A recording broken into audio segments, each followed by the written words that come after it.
monsieur, bonjour. Bienvenue donc à cette émission, votre cours commune. Nous avions parlé du contrat de travail, nous avions parlé du processus de recrutement. Aujourd'hui, nous nous intéresserons davantage à l'entretien d'embauche.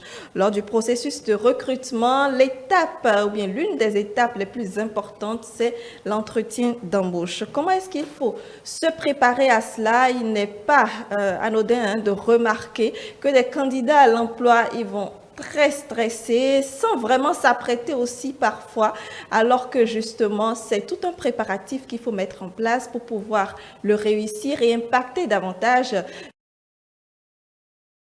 Avec nos invités aujourd'hui, nous allons vous donner les astuces qu'il faut connaître, les astuces qu'il faut mettre en place, surtout ce qu'il faut éviter lorsqu'on vous donne la parole pour que vous puissiez réussir cette étape-là et pourquoi pas vous retrouver donc embauché par l'entreprise.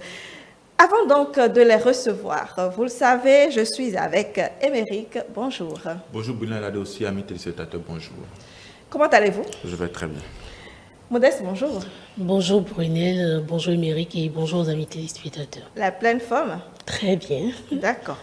Alors, nous parlons donc de l'entretien d'embauche. Je suis sûre que ce sont peut-être des étapes que vous avez déjà passées une fois ou deux fois, Émeric. Oui, je pense que j'ai eu l'occasion de passer à plusieurs reprises cette étape qui est quand même très capitale. Aujourd'hui, c'est vrai que on constate de nos jours que bon, c'est vrai que de plus en plus, il n'y a plus trop d'entretien parce que forcément, il y a peut-être une connaissance qui vous a recruté ou bien quelqu'un qui vous a recommandé. Oui. Voilà, donc ça disparaît petit à petit, mais ça, il faut dire que ça continue d'exister quand même. Les gens continuent de faire face à cette étape qui est quand même très capitale parce que on ne juge pas une personne sur un diplôme, absolument. On ne juge pas une personne également sur son dossier. Il faut quand même que on puisse rencontrer la personne et d'une manière ou d'une autre, même quand on vous recommande, on vous reçoit quand même pour échanger avec vous. Exactement, c'est un type d'entretien d'embauche. Exactement. Donc, je pense que d'une manière ou d'une autre, vous vous retrouvez toujours face à cette étape que je disais qui est très capitale. Et donc, oui, l'entretien d'embauche, vous savez, c'est une étape décisive. Vous pouvez être bon n'importe comment. Si vous ratez cette étape, là, vous avez échoué. Si également vous avez un très bon dossier, et puis lors de l'embauche, vous passez à côté, ça veut dire que vous ratez une opportunité. Donc, quand les entretiens d'embauche commencent par se multiplier, là aussi, il faut se poser des questions. Qu'est-ce que je fais mal? Exactement. Donc, je pense que c'est tout un préparatif, comme vous l'avez dit tout à l'heure, c'est tout un préparatif. Ça part déjà de l'appel que vous recevez, de là où vous avez déposé le dossier. Et c'est là que commence réellement la préparation. Parce qu'il faut quand même faire en sorte, on l'a dit la dernière fois, la première impression, quand elle est mauvaise, c'est ça qu'on garde de vous. Donc, on fait tout ce qu'il y a de possible pour quand même laisser une bonne image. Et la bonne image, ça part aussi de votre manière de vous comporter, ça part également de la manière dont vous, en tout cas, vous répondez aux questions qui vous sont posées. Et c'est là réellement qu'il y a forcément un stress qui naît. Et le stress, c'est naturel parce que vous allez c'est comme à un examen, vous ne savez pas forcément les questions qu'on va vous poser, vous ne connaissez pas les personnes qui seront devant vous. Exactement, mais il faut également dire que dans cette étape qui est décisive, il y a beaucoup de pièges qui vous attendent également et donc il faut faire beaucoup attention, s'armer de courage et de persévérance pour pouvoir passer cette étape. Voilà. Modeste, vous y avez participé une fois? Oui, je pense une fois. Et c'est une étape où le stress bat tellement son plein. Comme le disait Émeric, il faut la première impression. Et pour moi, je pense que la première impression, c'est d'abord l'apparence, comment vous présentez, ne pas y aller crotter. Et c'est d'abord ça on voit. Et aussi, est-ce que vous êtes à la hauteur du CV que vous avez eu à présenter? Est-ce que l'employeur peut quand même s'attendre ou se figer quand même à vos expériences que vous avez peut présenter sur votre CV. Je pense que c'est les aspects les plus importants. Et aussi le stress qui vous conduit quand même à ne pas peut-être répondre aux questions posées. Parce qu'on se dit, est-ce que si je disais si, est-ce qu'il ne va pas penser ça? Oui. Avoir la bonne réponse. Mais bon, est-ce qu'il y a forcément une bonne réponse? L'essentiel, est-ce que ce n'est pas d'être honnête? Oui, il faut... Mais pas trop d'honnêteté. Justement, trop d'honnêteté, tue l'honnêteté également, parce que oui, il faut quand même répondre de façon honnête, mais il y a quand même certaines questions qui... En valeur. Voilà, en se mettant en valeur, parce que vous savez, vous pouvez être bon n'importe comment, mais lors de l'entretien d'embauche, on va vous éliminer parce que vous n'avez pas su, comment dit-on, vous maîtriser. Parce que la maîtrise de soi aussi se juge sur l'entretien. Donc, si vous arrivez à affronter avec détermination, avec abnégation cette étape, c'est aussi un point. Donc, le stress, oui, on est stressé forcément, mais que ce stress ne prenne pas le dessus sur ce que vous avez à vendre, parce que vous allez à un entretien d'embauche pour vous vendre, en quelque sorte. Et donc, il y a beaucoup de questions qui sont lancées, même parfois, même vous allez à des entretiens d'embauche, on laisse carrément ce qui a rapport avec le poste oui. Voilà. Et puis, on vous pose des questions qui ont trait peut-être à la vie courante ou bien même à l'actualité. À l'actualité en général. Et donc, il faut quand même avoir la tête sur les épaules et pouvoir répondre du mieux possible. Il n'y a pas de questions bêtes, il n'y a pas de réponses bêtes également. Donc, il faut faire face à cela. Et aussi, je le dis, quand on parle d'entretien d'embauche, ce n'est pas forcément un concours, non. C'est qu'on vous a déjà jugé sur votre diplôme. C'est-à-dire que, oui, vous répondez plus ou moins aux critères qu'on recherche. Et donc, on vous appelle pour que vous veniez démontrer ce de quoi vous êtes capable. Parce qu'en échangeant même avec une personne, on sait déjà à peu près de quoi il est capable, s'il peut répondre au poste normalement. Et donc, c'est tout un préparatif, c'est une préparation qu'il faut faire en amont comme en aval pour pouvoir satisfaire à cette exigence que recommandent beaucoup d'entreprises. Je pense aussi connaître... faire valoir vos compétences et aussi connaître l'entreprise qui vous recrute. Justement. Et je pense, moi, j'ai eu, pour le premier entretien d'embauche que j'ai eu, je pense, j'avais vraiment pas eu connaissance de l'entreprise vers qui j'allais. Et c'était sur place que j'ai eu à faire des recherches, mais c'était quand même précipité, c'était pas approfondi. Donc, c'était juste une surface, je ne comprenais quand même rien de l'entreprise. Je pense qu'il faut aussi ça pour... justement, parce que vous ne pouvez pas aller travailler dans une entreprise sans connaître l'entreprise. Et ça fait partie des questions pièges aujourd'hui où les gens, après que vous avez répondu à toutes les questions, on vous dit maintenant qu'est-ce que vous saviez de l'entreprise qui veut vous recruter. Donc, je pense que la moindre des choses, quand on vous appelle, quand vous déposez un dossier quelque part et qu'on vous appelle, c'est de chercher à comprendre ce que l'entreprise fait, ce qu'elle offre comme service. Et donc, je pense que c'est très capital aujourd'hui. Ça peut faire partie des critères qui vont vous éliminer parce qu'on ne peut pas vous embaucher sans que vous ne connaissiez réellement ce que l'entreprise offre comme service. Voilà. Bien, alors le mot du jour pour poursuivre, Émeric. Le mot du jour, c'est bien sûr, on parle d'entretien d'embauche aujourd'hui. Le mot du jour, c'est bien sûr négocier. On parle de négocier, qui est un verbe transitif. Négocier, il faut savoir que ça s'écrit avec N-E-G-O-C-I-E-R. N-E accent aigu, G-O-C-I-E-R. Alors, je le disais tantôt, c'est un verbe transitif. Et le premier sens qu'on donne au verbe négocier, c'est bien sûr faire du négoce. Le deuxième sens, c'est bien sûr mener une négociation. Gouvernement qui négocie avec une puissance étrangère, par exemple. Alors, l'autre sens du verbe transitif négocier, c'est bien sûr établir, régler entre deux parties. Voilà, un accord, par exemple. Négocier, par exemple, également un contrat. Le deuxième sens, c'est bien sûr transmettre à un tiers un effet de commerce. On parle là de négocier. Négocier également par exemple, négocier un virage, manœuvrer de manière à bien prendre son virage à grande vitesse. Voilà, on négocie un peu le trajet, le virage. La négociation est donc une communication spécifique en ce sens qu'elle est une épreuve dans laquelle chaque partie s'engage à discuter tout en acceptant une dépendance mutuelle vis-à-vis d'une décision devant se construire progressivement ou devant intervenir plus ou moins brutalement à l'issue de la confrontation. Tenter d'obtenir en discutant, c'est négocier. Des synonymes avec le verbe négocier, c'est bien sûr composer, débattre, discuter, s'entendre, monnayer, parlementer, traiter, transiger. Voilà quelques synonymes du mot négocier. Puis 2 citations pour finir. La première, celle de John Kennedy qui dit « Ne négocions jamais avec nos peurs, mais n'ayons jamais peur de négocier.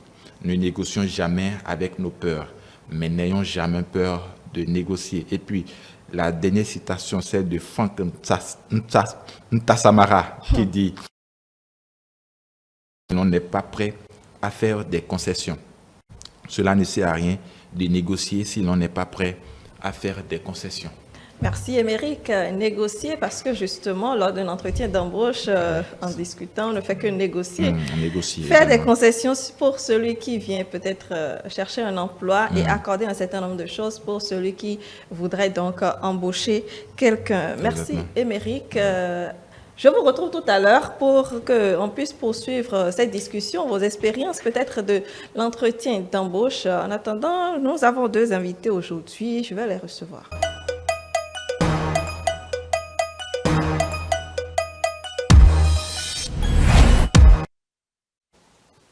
Voilà, ils sont installés pour échanger, pour nous donner leur point de vue sur l'entretien d'embauche. Nous sommes avec Crépin Ganfa, bonjour. Bonjour madame la journaliste. Comment allez-vous? Ça va super bien. Merci d'être avec nous aujourd'hui, vous êtes juriste. Un plaisir de vous retrouver. Également avec nous sur le plateau, Habib Rodonou, bonjour. Bonjour madame. Comment allez-vous? Très bien, merci. Vous êtes entrepreneur, vous êtes directeur d'une agence de recrutement. Bien sûr. Alors, entretien d'embauche. Je pense que les téléspectateurs savent bien de quoi il s'agit quand on dit entretien d'embauche. Néanmoins, quand on dit entretien d'embauche, pour celui qui organise l'entretien d'embauche, pour vous, c'est à quel objectif justement? Bon, pour moi, un entretien d'embauche pour l'employeur, le premier but pour l'employeur, c'est de vérifier les compétences du postulant et de voir si ces compétences peuvent servir l'entreprise et peuvent lui être bénéfiques. C'est d'abord ça. Très bien. Habib, quelque chose à ajouter? Je compléterai certainement ce qu'il a dit pour préciser que l'entretien d'embauche, c'est en principe la dernière étape, donc l'étape décisive qui permet l'intégration du futur employé au sein d'une entreprise, surtout pour le poste qui a retenu son attention, le poste pour lequel il a postulé. Le but de l'entretien d'embauche, d'une part, c'est de pouvoir connaître réellement la personnalité du futur employé. Et d'autre part, le but de l'entretien d'embauche, c'est aussi de pouvoir connaître les réelles motivations qui ont poussé le candidat ou le futur employé à postuler à ce poste-là. Très bien. Personnalité, motivation de l'employé à recruter donc, dans l'entreprise. Alors, en dehors donc, de tout cela, quand on dit entretien d'embauche, beaucoup, en tout cas les candidats à l'emploi sont stressés. C'est un moment où quand vous êtes prévenu une semaine à l'avance, c'est que durant les 5 jours là, vous ne dormez pas vraiment. Comment est-ce qu'il faut se préparer à l'entretien d'embauche? Est-ce que vous y avez déjà participé une fois? Oui, une fois. Très bien. Mais heureusement que dans le temps, j'ai été retenu. Bon, un entretien d'embauche, pour moi, c'est vrai que pour une première fois, on est stressé et tout. Et que, bon, n'importe, quel que soit l'entretien d'embauche, lorsque c'est programmé pour un futur proche, on est stressé. Mais normalement, pour un postulant qui est sûr de lui, on ne doit pas paniquer, on ne doit pas être stressé. Il faut avoir la maîtrise de soi et ce jour-là, expliquer ce qu'on sait faire et ce qu'on peut apporter à l'entreprise. Ne pas être surtout stressé. Et parce que le stress peut vous amener à dire certaines choses que vous ne devriez pas dire. Et cela peut jouer contre vous. il faut également être souriant, montrer à l'employeur ou à celui qui vous pose les questions que vous êtes sûr de vous-même et que vous pouvez faire l'affaire, que vous êtes la personne idéale. En fait. Voilà. C'est vous ou personne. Exactement. D'accord. Habib, pendant ces quelques jours, comment le candidat à l'emploi doit se préparer? Ah oui, le candidat à l'emploi, lorsqu'il est appelé et qu'il est informé et qu'il doit participer à l'entretien d'embauche, la première des choses, c'est d'abord le dopage moral, qu'il se prépare assez moralement. Et il doit savoir qu'il a en face de lui des personnes dont le but, c'est forcément peut-être de le déstabiliser, peut-être de le provoquer. Et le provoquer, ce n'est pas un but négatif. C'est pour voir, lorsque ce futur employé serait dans des situations, comment est-ce qu'il pourrait réagir pour que cela ne puisse pas jouer sur l'image de l'entreprise ou que cela ne puisse peut-être pas frustrer l'équipe de travail avec laquelle il aura certainement à partiser. Donc, se préparer donc, pour l'entretien d'embauche, d'une part, c'est qu'il faut que le candidat puisse réellement travailler son moral. La deuxième des choses, c'est qu'il faut que le candidat puisse réellement s'armer de beaucoup de courage. Et lorsque vous avez la chance déjà que votre recruteur, votre futur employé ou le cabinet qui recrute vous avertit, généralement 112 heures à l'avance, on vous informe que vous allez participer à l'entretien d'embauche.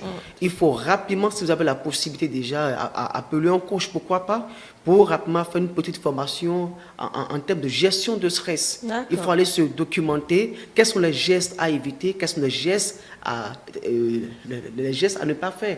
Vous ne pouvez peut-être pas aller à l'entretien d'embauche et devant le recruteur, vous croisez les bras. Ce n'est pas possible là, parce que même quand vous êtes stressé et que vous croisez les bras devant votre futur employé, ça veut dire que vous ne comptez pas trop sur vous-même. C'est que quand on va vous employer, c'est que vous êtes, vous restez carrément limité dans la petite parcelle de pouvoir qu'on vous donne. Vous ne pouvez pas aller à l'entretien d'embauche et quand vous êtes stressé, par exemple, vous faites comme ça, par exemple, devant le recruteur, c'est que vous êtes quelqu'un qui ne croyait que en Dieu et que vous ne croyez pas en vous-même. Vous n'avez pas la capacité de dépasser peut-être vos efforts et de pouvoir improviser, de pouvoir manifester la proactivité. Vous ne pouvez pas aller à l'entretien d'embauche, par exemple, et quand vous êtes stressé, vous croisez les pieds les uns sur les autres. En fait, ce sont des gestes fermés qu'il faut forcément éviter quand on va à l'entretien d'embauche. Et pour cela, c'est là, en fait, l'importance des coachs, d'une part, ou l'importance d'aller se documenter. Il y a YouTube qui est là, il y a les moteurs de recherche Google qui sont là, qui pourront vous permettre de savoir comment réellement travailler votre morale afin de ne pas manifester réellement le stress. Quand vous êtes stressé, votre futur employeur le sait, le futur recruteur sait que vous êtes stressé. Et l'une des astuces, c'est quoi? Ayez peut-être avec vous un calepin de notes, un stylo. Et bon, amusez-vous avec ça. Faites semblant de prendre des notes. Quand bien même vous ne prenez pas des notes, faites semblant de prendre des notes. Au moins, on vous verra écrire et donc on se dira que bon, ça c'est quelqu'un qui a des projets peut-être, qui sait là où il va. C'est mieux que de humer l'air, c'est ça? Bien sûr, Madame Brunner. Très bien. Oui, vous voulez compléter? J'avais mal compris la question. D'accord. Pour moi, c'est bien ce que mon Habib a dit et je vais compléter. Oui.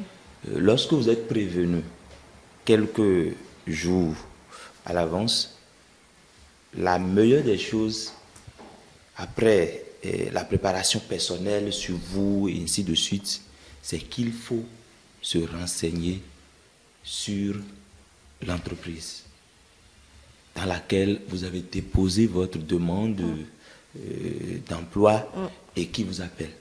Il faut se renseigner, il faut connaître le nom du DG, le personnel et tout, le secteur d'activité de l'entreprise, et essayer de voir maintenant les entreprises parallèles ou les filiales de cette entreprise, les connaître, si l'entreprise a des succursales un peu partout, connaître tout ça, vous documentez d'abord sur l'entreprise et maintenant faire un travail de fond, c'est-à-dire votre diplôme ou vos qualifications ou vos compétences. Est-ce que ces compétences-là peuvent, qu'est-ce que ces à quoi est-ce que ça peut servir pour l'entreprise? Pour l'entreprise. Et plus précisément, pour le poste pour lequel vous postulez. Donc, je crois que c'est l'une des préparations qui détermine le plus la préparation de votre entretien d'embauche. Très bien. Alors, oui, Habib, il a dit un point intéressant. C'est vrai qu'on en avait parlé avec Émeric et Modeste un peu plus tôt. Se renseigner donc sur l'entreprise qui veut vous employer. Mais de plus en plus, il y a ces entreprises qui font recours donc aux agences de recrutement et qui ne divulguent pas forcément le nom de leur entreprise. C'est-à-dire, on vous dit pour une entreprise de la place. Donc ça limite en fait le candidat à l'emploi dans ses recherches, n'est-ce pas? Bien sûr. Madame Brunet, il faut dire que les entreprises qui le font, d'une part, c'est parce qu'il y a aujourd'hui ce qu'on appelle la veille concurrentielle. Et beaucoup d'entreprises ne veulent pas que le concurrent puisse savoir qu'ils sont peut-être de recruter ou peut-être qu'il est en train d'augmenter la supériorité numérique de sa force de vente ou de son équipe commerciale ou peut-être de son personnel. Donc, ces cabinets passent des recrutements, ces entreprises et annonceurs passent des recrutements de manière anonyme. Mais par contre, comment est-ce que le futur employé ou le candidat pour lequel le poste retient son attention pourrait se préparer?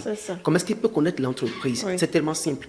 Il faut seulement chercher à savoir dans quel secteur intervient l'entreprise. On dit, par exemple, nous recrutons pour le compte d'une entreprise, pour le compte d'une institution financière. On ne vous dit pas le nom de l'institution. Le seul fait qu'on vous dise déjà le secteur d'activité dans lequel intervient l'entreprise est largement suffisant pour le futur employé ou même pour le candidat pour se préparer. Il n'est pas forcément tenu pour le candidat important pour le candidat de connaître ou le siège de l'entreprise parce que c'est un avis de recrutement de manière anonyme. Donc connaître forcément le secteur d'activité, c'est important. Maintenant, qu'est-ce que je peux connaître davantage ce secteur d'activité parce qu'il y aura des questions qu'on aura à me poser. Absolument. D'une part. D'autre part, lorsque l'agence de recrutement ou l'annonceur vous appelle, vous dit vous êtes retenu et vous devez participer demain matin ou après-demain à telle heure, à tel lieu, première des choses, il faut, si vous avez le temps, vous déplacez même la veille. Pour aller voir l'endroit. Allez voir l'endroit. C'est comme si, par exemple, vous allez au bac ou composer pour le BTS ou bien composer peut-être pour la licence, pour le master. On vous dit, OK, la salle de composition, c'est tel lieu, c'est telle salle. Il faut forcément aller à la veille pour connaître, afin que demain, vous ne perdiez pas du temps. Vous ne perdiez pas le temps parce que commencez pas à chercher le lieu. D'abord, ça vous stresse, ça vous démoralise et ça vous affaiblit complètement devant le recruteur. Vous commencez par transpirer. Le recruteur va peut-être penser que c'est les questions qu'il vous pose. Alors que ce n'est pas ça, c'est tout ce que vous avez eu comme dérangement à chercher. Voilà. Donc, lorsque vous avez la chance, et ce n'est même pas une chance, c'est une obligation pour que l'entreprise qui recrute puisse quand même dire son secteur, le secteur dans lequel il veut recruter. C'est largement suffisant pour, en fait, le futur employé de se préparer. Très bien, très bien. Oui, très rapidement. Bon, à mon avis, si l'entreprise n'est pas connue d'avance, je demande à l'agent de recrutement qui m'a appelé de me le dire, de me donner le nom de l'entreprise.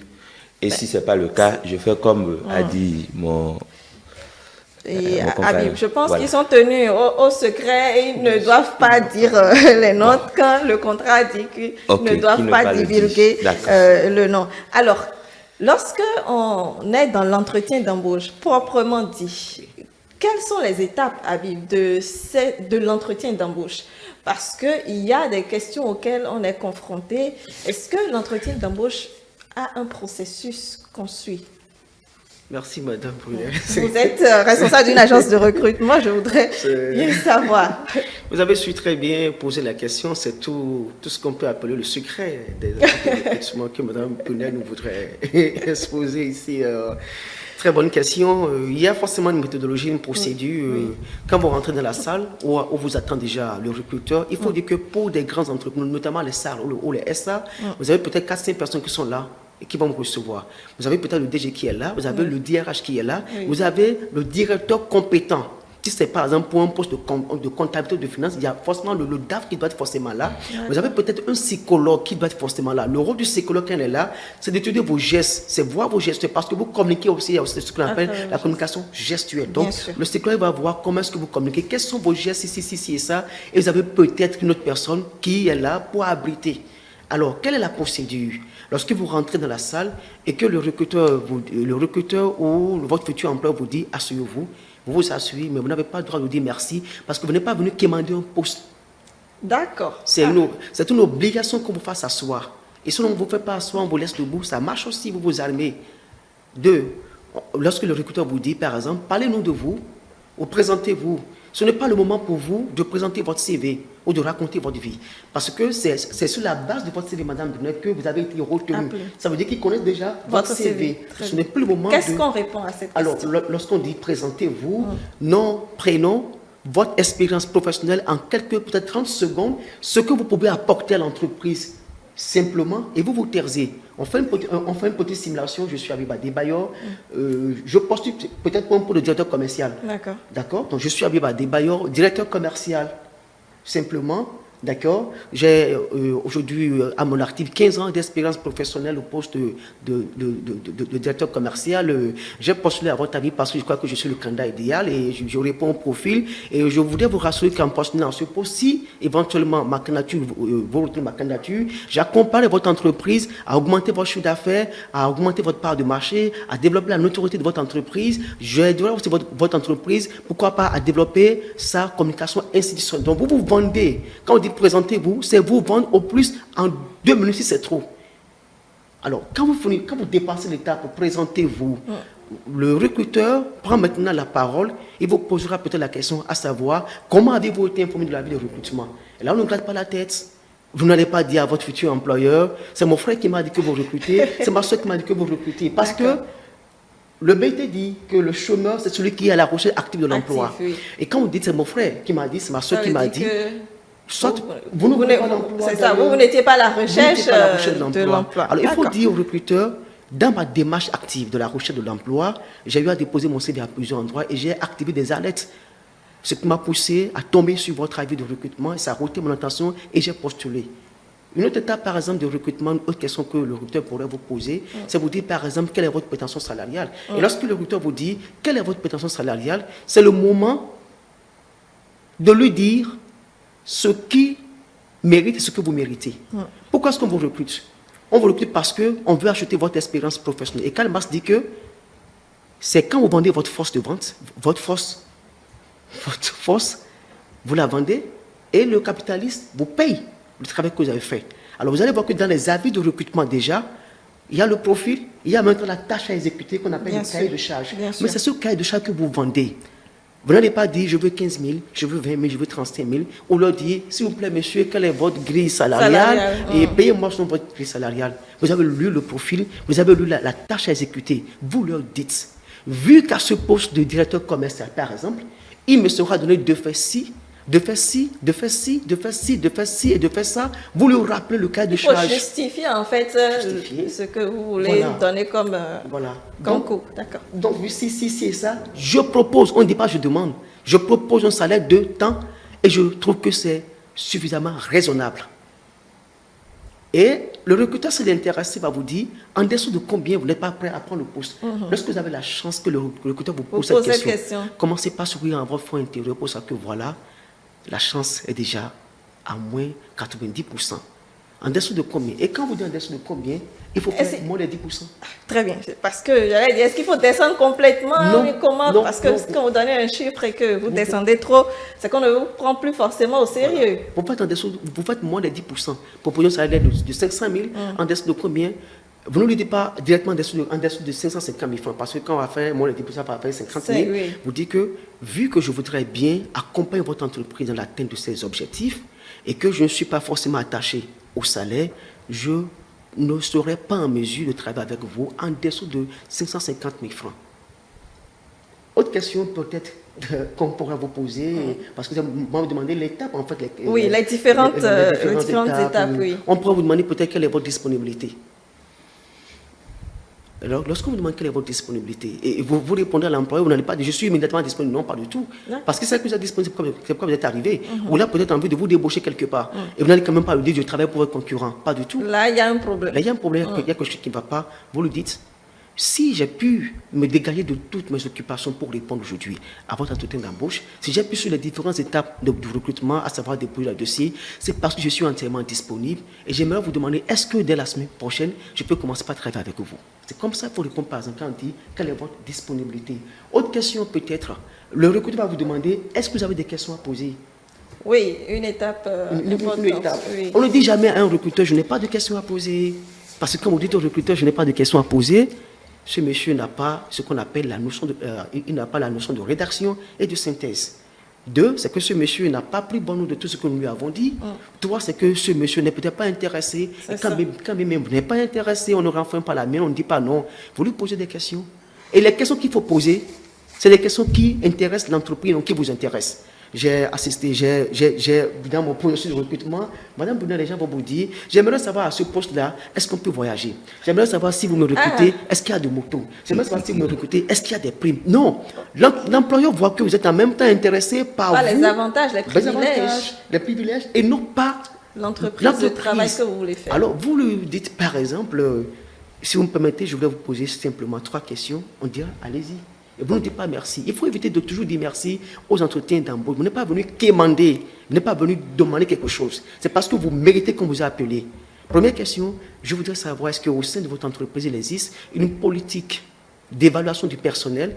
Parce que je me sens plus motivé à travailler quand je suis évalué. Lorsqu'on m'évalue, je parviens à développer mes performances. Première question, il verra en vous quelqu'un, un qui est homme, et 2, quelqu'un qui veut être davantage chaque fois contrôlé pour développer sa performance. Deuxième question que vous pouvez peut-être poser à votre futur employeur, quel qu'en soit le secteur dans lequel on veut vous embaucher ou le secteur dans lequel l'employeur est en train d'opérer, une question que vous pouvez poser à votre employeur, c'est lui dire, je voudrais bien sûr vous demander, est-ce qu'il y a la possibilité d'un avancement au poste? Et en même temps, vous justifiez cela en même temps. Un avancement au poste, ça veut dire, parce que toutes les entreprises où j'ai travaillé, vous aurez pu le constater dans mon CV que j'ai mis à votre disposition, c'est que rapidement, je parviens à avancer à l'époque parce que j'ai accompli, en 2 ans, rapidement, j'ai accompli mon cas de charge et puis mes supérieurs hiérarchiques sont super contents. Voilà par exemple comment on peut répondre. Autre étape d'entretien d'embauche, et c'est des questions qui viennent régulièrement. Oui, avant que vous ne poursuiviez, donc je sais que Crépin Gofa vous suit religieusement. Je voudrais vous demander, quand vous suivez un peu les réponses de Habib, qui est beaucoup plus dans le domaine, quel regard avez-vous, quelle perception avez-vous peut-être de l'extérieur? Je dirais qu'il maîtrise bien le sujet parce que ça se voit qu'il est dans le domaine. Et de l'extérieur, on ne peut pas comprendre tout ça. Il faut être un spécialiste ou être dans le domaine pour connaître tous ces contours et autres. Mais je voudrais compléter quelque chose rapidement. En ce qui concerne le salaire d'expérience, j'aurais aimé que, avant de fixer son salaire, ainsi de suite, l'on se renseigne sur les salaires que des gens à ce poste gagnent dans d'autres entreprises. Tant dans le privé que dans le public, on peut se renseigner. Ça et là, on a des amis qui sont, si c'est un poste d'agent commercial, on a des amis qui sont agents commerciaux, ça et là, on peut se renseigner rapidement. Et puis, pour ne pas donner un salaire beaucoup trop élevé ou bien beaucoup trop en deçà. Exactement. Pour ne pas paraître là-bas comme quelqu'un qui veut vendre ses compétences forcément contre un salaire assez consistant ou mirobolant. Donc, il serait bien que l'on se renseigne sur le salaire des autres et puis maintenant l'adapter à ces réalités et fixer son salaire en fonction des cahiers de charges définis dans la vie de recrutement, comme vous l'avez dit. Et puis maintenant, pour le reste, je suis d'accord avec vous, mais il faut surtout montrer au cours de la séance d'entretien d'embauche que, à part vous, il n'y a personne de plus idéal pour accomplir la mission. Et maintenant, de l'extérieur, il faudrait que, au sortir de cet entretien d'embauche, se montrer assez relax et, si possible, le soir, si l'occasion le permet, si vous arrivez à avoir le numéro de quelqu'un parmi ceux-là qui vous ont qui ont présidé à la séance, appelez et dire, monsieur, puisque tel que je vous l'avais dit aujourd'hui, je suis prêt à commencer lundi, si vous le voulez bien. Donc, c'est des choses qui viennent appuyer encore ce que vous aviez dit. Très bien. Alors, avant ma question, vous vouliez poursuivre par rapport à d'autres étapes d'abord? Oui, je vais poursuivre, mais si vous permettez... Vous voulez réagir? Oui. En fait, j'accompagne ce que vous avez dit en ce qui concerne le salaire. Ce n'est que dans la fonction publique, pratiquement... Que ça marche. Que ça marche, parce que la grille salariale est fixée par l'État, la convention collective du travail, on le connaît. Mais dans les entreprises, ça reste toujours un secret professionnel. Et quand même parfois vous cherchez à demander, vous n'aviez pas. On ne vous dit pas forcément la vérité. Pas forcément. Mais par contre, peut-être votre alentour, vos proches pourraient peut-être vous dire, bon, c'est comme ci, comme ci, comme ci, comme ça. Mais quand c'est les SA, surtout, ça peut marcher. Mais quand c'est les PMI, les NSA peut-être, ou peut-être les SARL, qui n'ont que quand vous entendez le nom, vous savez qu'ils n'ont pas un grand potentiel. Parfois, quand on essaie d'adapter, ça ne marche pas beaucoup. Alors, madame voulait me demander autre étape, bien sûr, c'est celle-ci. Oui. Dans l'entretien d'embauche, on va peut-être vous demander quelles sont vos forces et quelles sont vos faiblesses. Quelles sont les faiblesses? Ça, c'est une question piège, je pense, que les recruteurs posent. Oui. Absolument, c'est une question piège. Et là, je me rappelle, j'ai reçu quelqu'un au cabinet en pleine séance, je lui ai demandé quelles sont vos forces, quelles sont vos faiblesses. Il m'a dit ses forces. Mais les faiblesses, il ne m'a pas dit ses faiblesses parce qu'il n'a peut-être pas compris que c'est un piège qui peut aller à son avantage et non contre lui.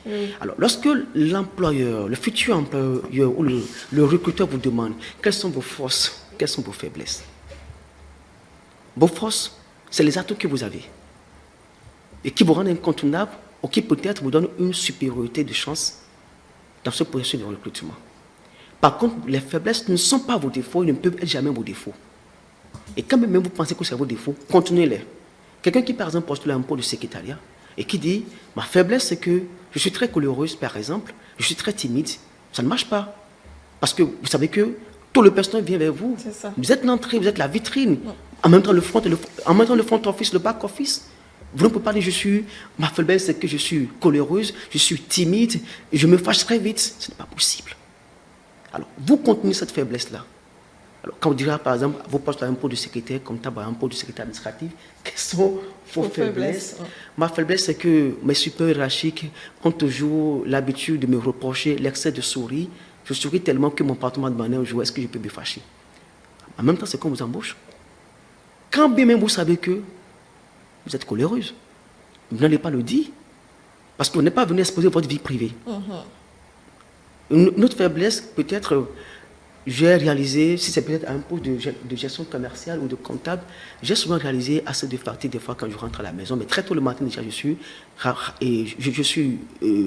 à l'heure au service, et un jour mon patron m'a demandé, mais monsieur, vous ne vous fatiguez pas, vous ne vous reposez pas, et j'ai compris qu'on me reproche surtout le manque de repos. Ce n'est pas une faiblesse, c'est une force. On ne dit jamais sa faiblesse dans un entretien d'embauche.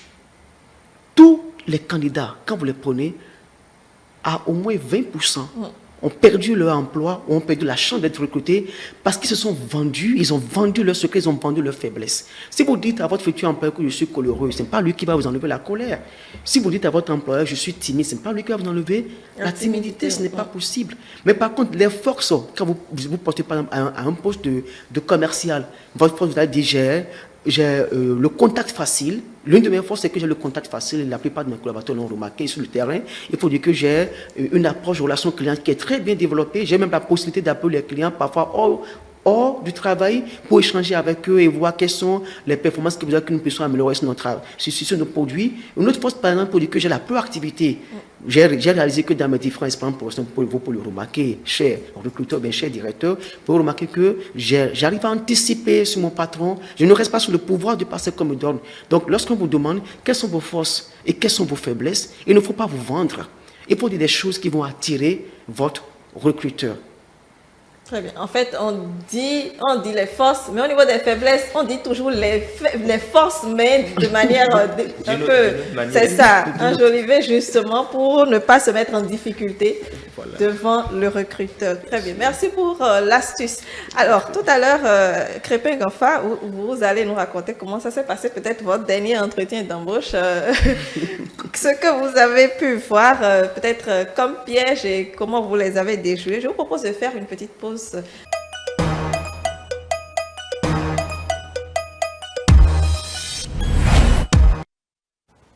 Voilà, alors Crépin Ganfa, vous avez un peu suivi Habib Kodonou sur les directives ou les préparatifs ou même comment se comporter lors d'un entretien d'embauche. Vous y avez participé une fois, je voudrais bien savoir comment ça s'est passé, dites-nous. Ouais, c'était en 2014. Je postulais à un poste de réceptionniste adjoint, assistant réceptionniste dans un hôtel de la place Akadiaron. Donc c'était le représentant du directeur qui m'avait reçu ce jour-là. Il dit, d'entrée de jeu, il dit, comment ça va, Crépin? Il dit, ça va bien, monsieur. Il dit, non, ça ne va pas. Mais là, vous êtes crispé et tout. Il dit, non, je ne suis pas crispé, ça va. Il dit, bon, d'accord, ok. Connaissez-vous l'enjeu du poste auquel vous postulez? Il dit, oui, car je dois être à l'accueil, et recevoir les clients. Il dit, bon, lorsque vous devez recevoir un client, bon, admettons que je sois un client que vous devez recevoir, que vous recevez. Là, vous demandez quoi et quoi? C'est pratique. Je dis, bon, je n'avais jamais fait ça, mais si je me retrouve dans le cas tel que vous me le demandez, je dis, bonjour monsieur, que puis-je pour vous? Et le monsieur me dira, je veux une chambre, ainsi de suite. Et je dis, d'accord, ok, et vos pièces d'identité. Et je vais remplir, et puis après avoir tout rempli, j'irai maintenant, je lui donne la clé, je prends d'abord les sous, et puis je lui donne la clé et je l'amène maintenant vers la porte. Il dit erreur. Je dis comment erreur? Il dit mais la pièce d'identité, sans vérifier que la personne, sans vérifier que la pièce soit valide et tout, vous enregistrez comme ça? Il dit oui, mais dès que la personne me présente, il dit non, ici ça ne se passe pas comme ça. Ou dans l'hôtellerie ça ne se passe pas comme ça. Il faut que. Et puis, il s'est mis à me donner des leçons. D'accord. Voilà. Et là, l'entretien d'embauche était en même temps considéré comme un essai et une formation préliminaire. D'accord, ok, j'ai compris. Ben, dis, bon, maintenant, après quelques autres questions, et on en était revenu à la question de salaire. Vous allez prendre combien? Combien vous suffirait-il?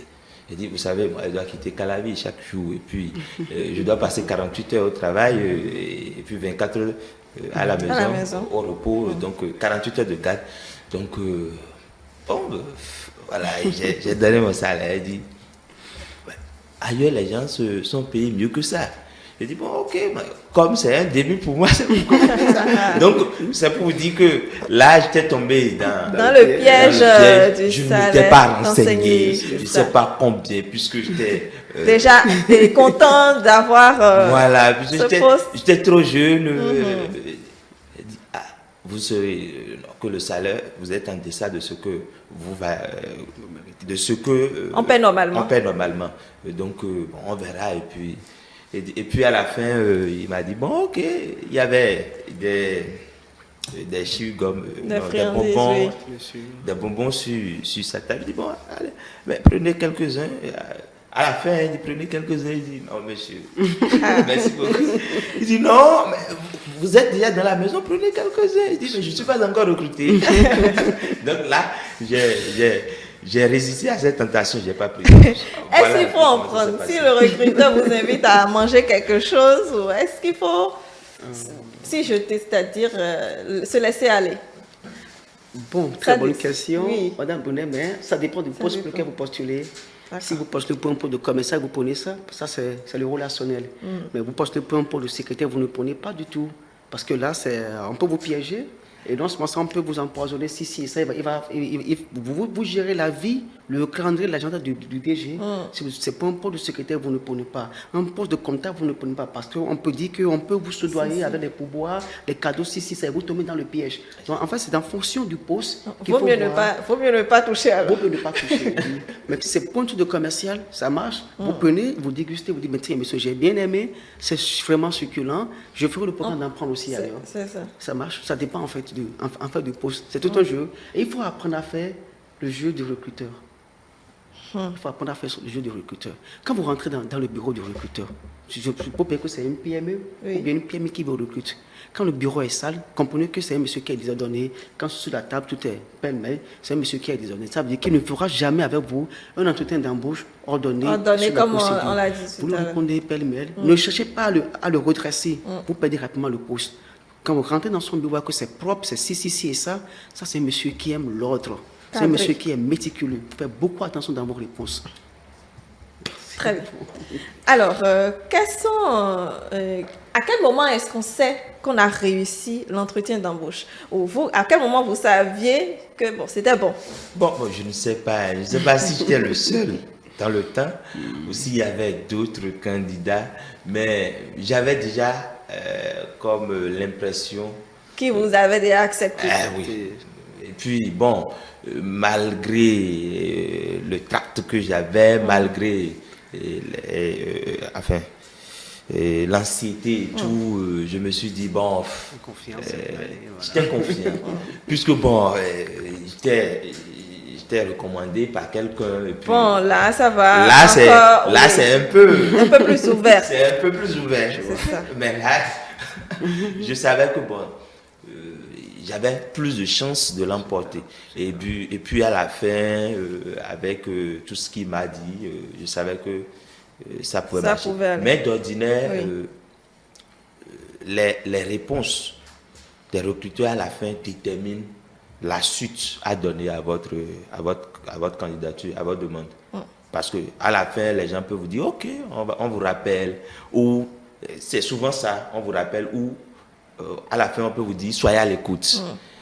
Mais très souvent, quand c'est mûr, quand c'est bon, quand le feu est mûr et prêt à tomber, le recruteur ou les recruteurs vous parlent mieux, vous en disent plus que, bon, soyez à l'écoute. Ouais. N'est-ce pas, monsieur? Je valide ce qu'il a dit, je partage. Généralement, la réponse que vous donnez au recruteur, sa mine, sa façon de répondre, pourrait vous permettre de savoir est-ce que vraiment la chance est de votre côté, est-ce que vous êtes retenu, ou est-ce que peut-être ils vont mieux étudier votre dossier et vous rappeler. La première des choses, mais là c'est aussi un peu un piège parce qu'on peut s'y attendre sans qu'on ne vous appelle. Autre chose, pour savoir si vous êtes retenu, c'est parfois le temps que vous prenez dans la queue dure votre entretien d'embauche. Ok, si ça dure 5 minutes, c'est qu'il y a un problème. Moi, j'ai souvent prié pour mes premières expériences avant d'être à la tête de mon entreprise. Prier, être reçu. Pourquoi prendre une position bien au milieu? Et là, ça te permet de savoir réellement. Je me rappelle, en 2019, je postais pour un poste de directeur commercial dans une grande entreprise de la place ici. Et sur 115, il y avait 15 qui étaient présélectionnés. Après, on nous a retenu 2. Ah là, j'ai vu mon challenger, j'avoue, moi-même j'ai craqué. Là, il était bien habillé, il avait son sac, il avait son ordinateur, et là, bon. Mais il est rentré bien avant moi, il a fait pratiquement 15 minutes. Il est sorti, moi je suis rentré, j'ai fait pratiquement 45 minutes. Les réponses, j'avais des réponses, mais mon recruteur ne voulait pas se laisser s'avouer vaincu. Et ça allait, on a appelé la DRH qui est venue parler, on a appelé le country manager qui est venu parler. Si j'ai dit, bon, ça là, c'est bon, ça marche. Et des fois, le piège qu'on vous tend, on vous repose la même question sous une autre forme. Donnez la même réponse pour montrer que vous êtes stable dans votre tête, vous êtes stable dans ce que vous faites. Il faut déjà s'en rendre compte. Il faut déjà s'en rendre compte. Et là, vous arrivez à savoir, ben, si mon entretien d'embauche a pu durer comme ça, c'est sûr qu'il y a quelque chose qui va certainement de mon côté. Troisième chose pour savoir, est-ce que vraiment la chance est de votre côté, est-ce que vous êtes retenu? Ce n'est pas le sourire du recruteur. Des fois, le recruteur peut vous sourire juste pour vous mettre à l'aise, calmer, vous tempérer, pour essayer un peu de passer l'eau sous la glace et la briser. Pour savoir, c'est lorsque vous quittez la salle, vous finissez l'entretien d'embauche, vous allez attendre le recruteur vous dire, soyez à l'écoute, très bientôt, vous serez appelé. Cette phrase ne ment pas. Et ne faites jamais l'erreur d'appeler. Vous l'avez dit. C'est ce que j'allais demander. Est-ce qu'on appelle? Non, c'est pas bon. Ça ne marche pas. D'accord. Ça ne marche pas. Ça fait preuve de manque de maturité. D'accord. Quel qu'en soit le poste pour lequel vous postulez, n'appelez jamais au recruteur. Même si vous avez son contact. Vous savez d'ailleurs, même des fois on précise, on vous dit, seuls les candidats sélectionnés seront appelés. Oui. Il y a des entreprises qui le disent, des annonceurs qui le disent. Ne l'appelez pas. Moi, j'ai fait l'erreur une fois en 2017. Je savais que c'était pour moi le poste. Et j'ai appelé le recruteur, il m'a dit, vous, depuis quand vous avez dit qu'on appelle un recruteur pour savoir si on a été retenu ou pas? Ça n'a pas fait 3 jours, j'ai été appelé. Il dit, bien, c'est vous qui avez gagné le poste. Donc, ce n'est pas conseillé d'appeler le recruteur. Surtout si vous êtes une femme. Ne le faites pas. C'est comme si vous voulez c'est comme si vous voulez vous vendre, marchander, si et ça, et puis ça ne passe pas du tout. Ça ne passe pas. Très bien. Alors, lorsqu'on échoue à un entretien d'embauche, peut-être quelques signes aussi qui vous disent que là, c'est quid d'office que ça ne passe pas. Quand on échoue. Oui, quand on échoue, on prend son courage de main. Et puis, on essaie de se mettre dans l'aventure ailleurs. Un peu comme celui qui a réussi, quels sont pour vous les signes distinctifs? Quels sont les signes distinctifs lors de l'entretien qui vous dit ça ne passe pas ou que je n'ai pas réussi l'entretien? Ah oui, lorsqu'il sort, il est démoralisé, il se dit, là, avec une mine grave ou fermée. Et puis, certains sont là même quand ils sortent du bureau, puisque souvent, il y a toujours un couloir. On attend soit dans la salle d'attente, soit dans le couloir. Donc, quand il sort, vous voyez qu'il est abattu. Donc, tout ça montre qu'il sait que ça ne va pas bâcher. Maintenant, si quelqu'un sort sûr de lui, confiant, souriant, et vous serrez la main avant de partir, donc la probabilité qu'il a gagné un peu en confiance. Il est confiant que ça peut aller. Donc voilà. Aviv.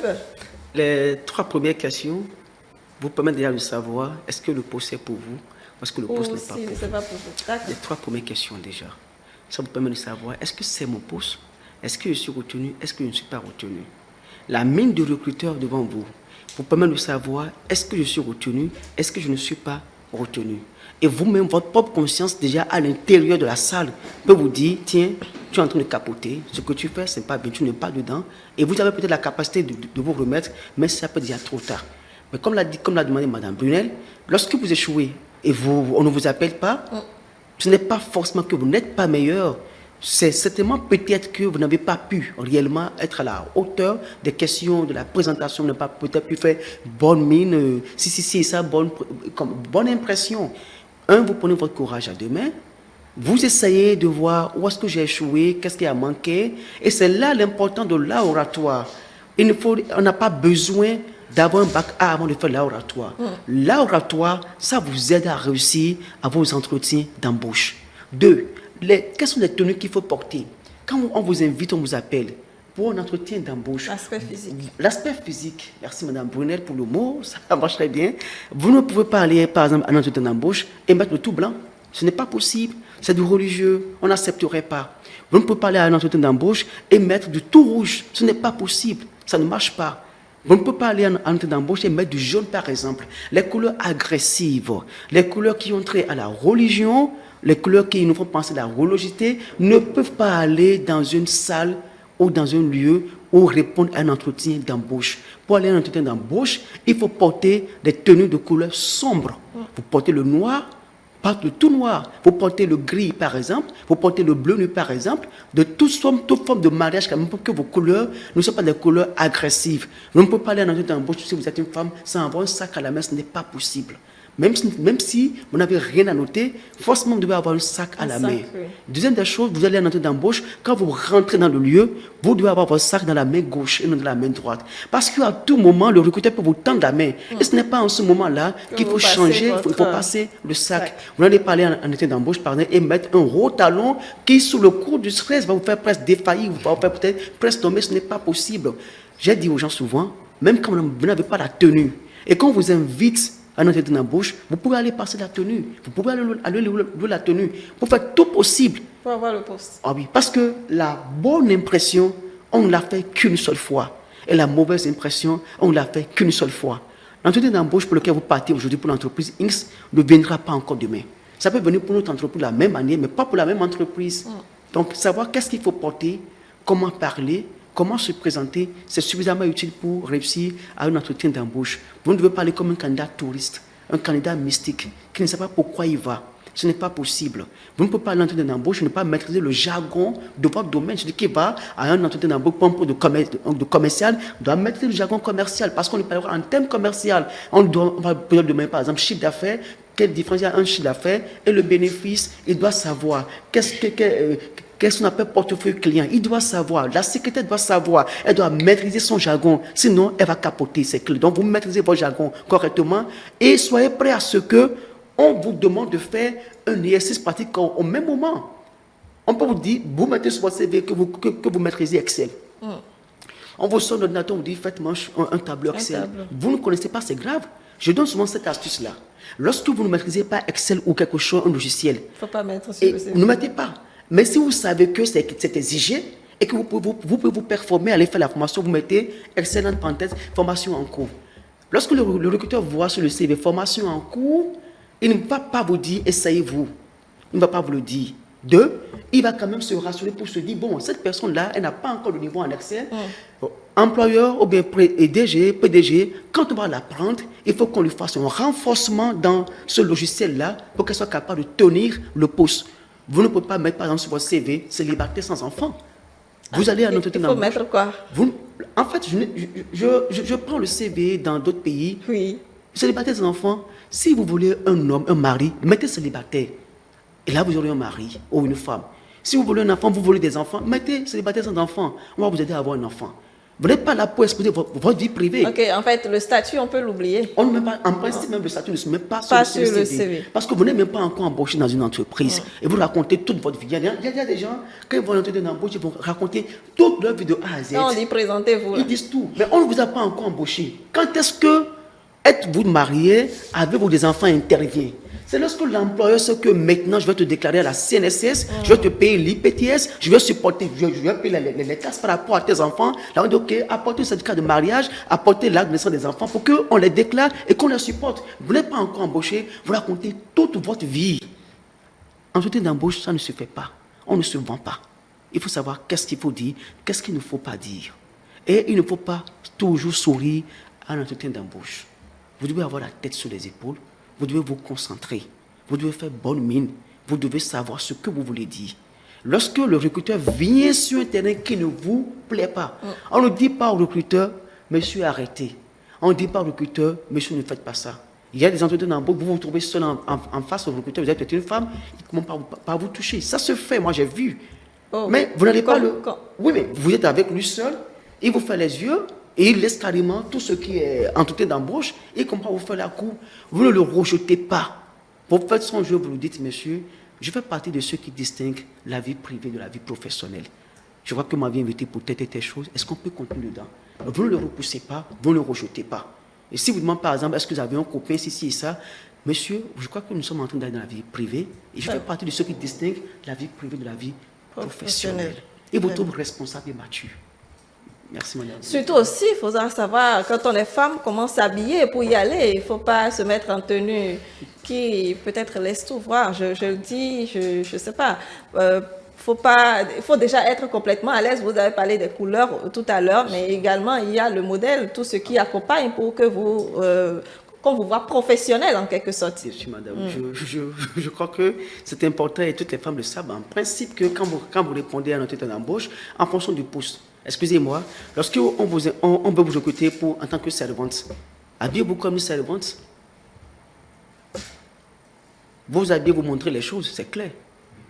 Parce que c'est pour ça qu'on veut vous recruter, pour que vous puissiez attirer les clients.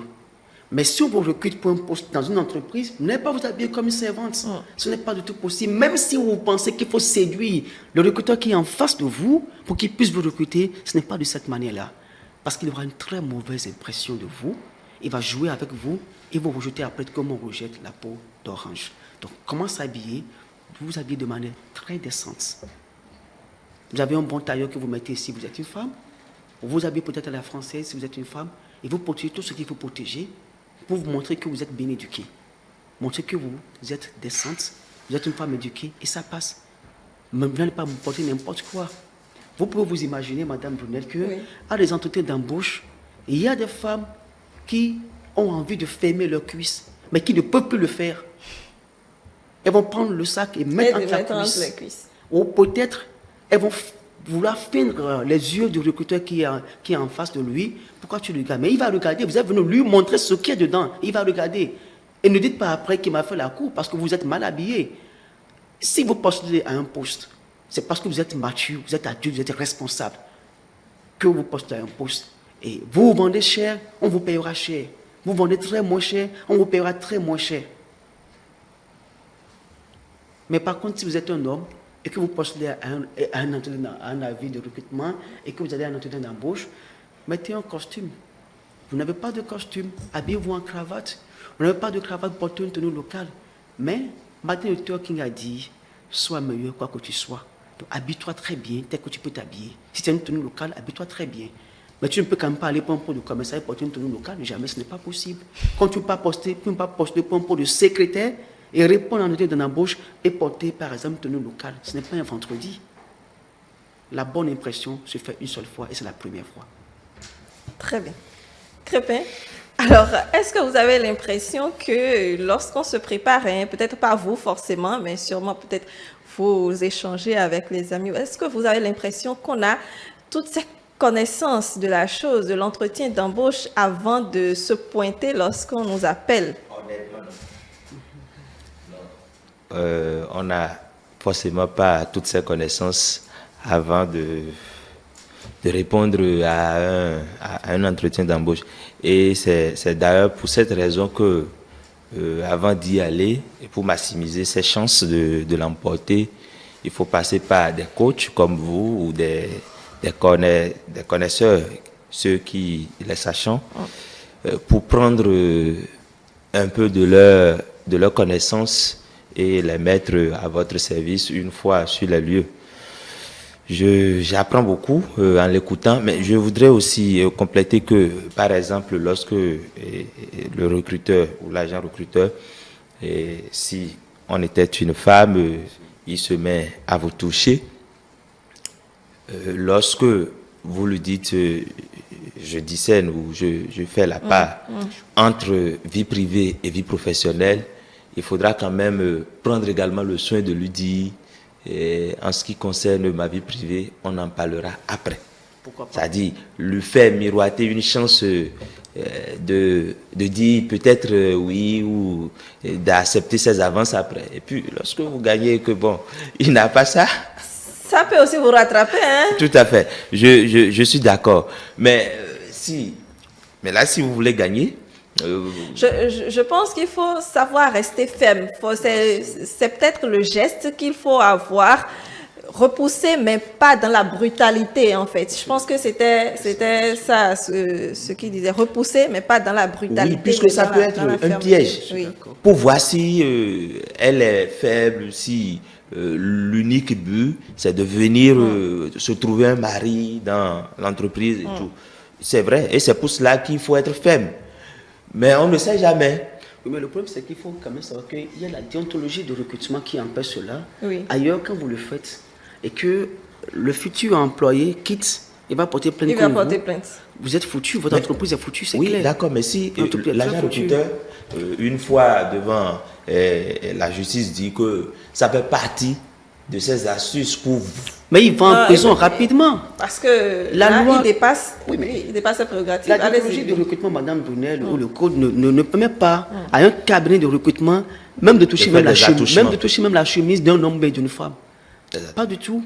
Vous l'avez invité pour l'écouter, connaître ses réelles motivations pour le poste qu'elle a postulé et connaître sa personnalité. D'ailleurs, même pour la personnalité, des fois, on passe des tests psychotechniques carrément. On sait que bon, la personne répond aux tests psychotechniques qui vous envoie par 10 mails dans votre inbox. Et puis bon, vous connaissez, bon, voilà en fonction du résultat, voilà sa personnalité. Maintenant, il vient à l'entretien d'embauche, vous lui posez des questions pour connaître quelles sont ses réelles motivations. Est-ce que son CV ne vous a peut-être pas trahi? Est-ce que les résultats qu'il a apportés au niveau du test psychotechnique ne vous ont peut-être pas trahi? Là, vous connaissez réellement ses motivations.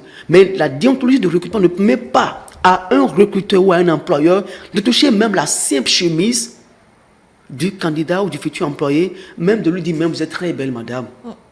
Parce que quand vous allez à ces extrêmes-là et que la personne vient à vous poursuivre et a des preuves, vous foutez en l'air, si vous êtes un recruteur, c'est que vous foutez en l'air d'abord votre cabinet. Et si ce n'est pas un recrutement à l'anonyme et qu'on connaît le nom de l'entreprise, c'est que vous foutez en l'air carrément l'image institutionnelle de l'entreprise pour laquelle vous recrutez. Et cette entreprise peut vous poursuivre aussi en retour.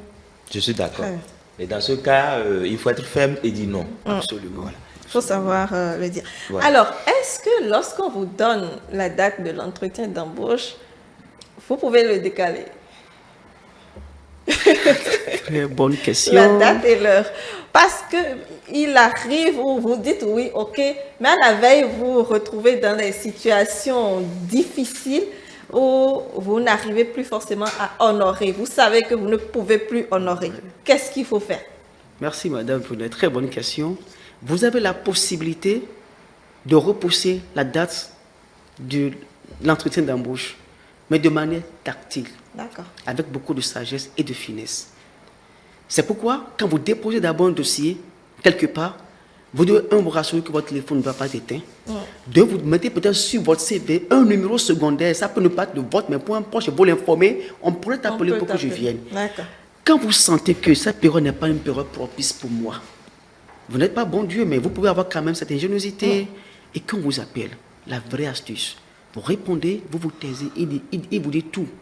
Et il va même vous dire le lieu, parce qu'il va vous dire, présentez-vous à tel lieu. Vous finissez. Je veux remercier, cher monsieur, chère madame, j'ai pris bonne note, je voudrais bien participer, mais je me trouve actuellement à Lokossa, à Porte-Nouveau, à Parakou, pour une raison de formation. J'ai voulu renforcer mes capacités afin de mieux répondre à votre poste. Je viens de finir la formation, il me faudra 24 heures, 48 heures comme délai de route pour pouvoir rejoindre. Je vous prie, s'il vous plaît, de m'accorder cette chance-là, de pouvoir me présenter demain ou après-demain à l'heure qu'il vous conviendrait.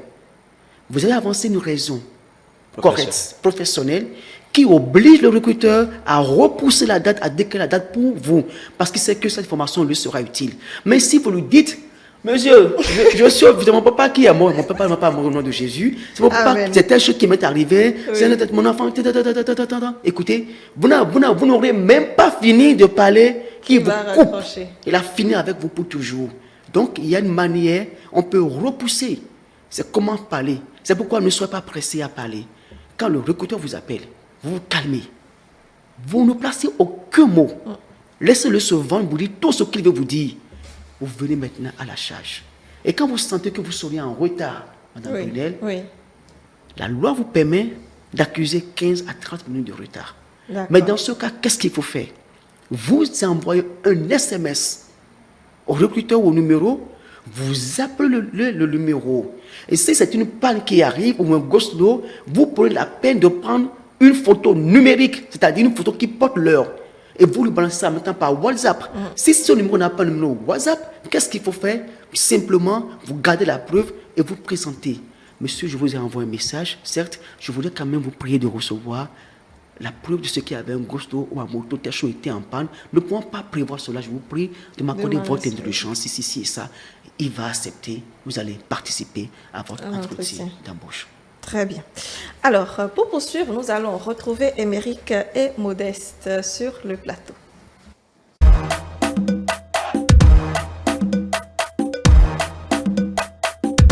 Nous sommes de retour sur le plateau avec Émeric et Modeste. Modeste, le message?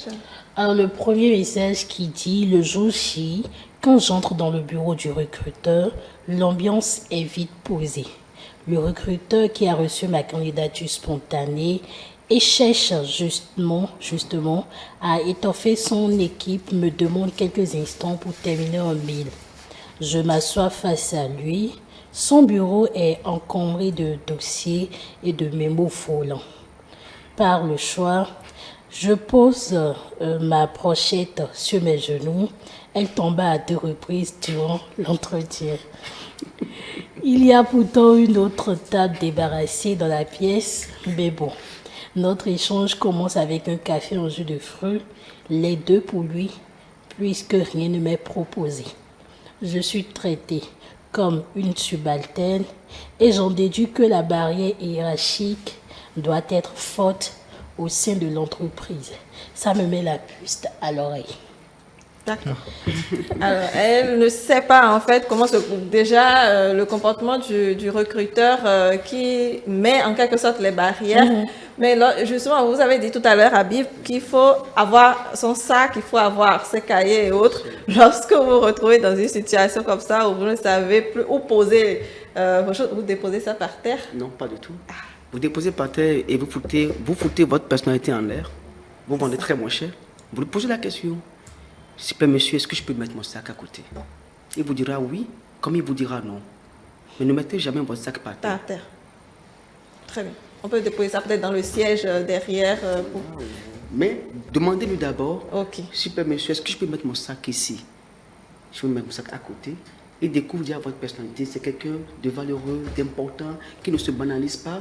Parce que quelqu'un qui se taille importance, les gens vont lui tailler importance. Si vous ne le faites pas, c'est lui qui va vous dire, madame, mais mettez votre sac sur la table.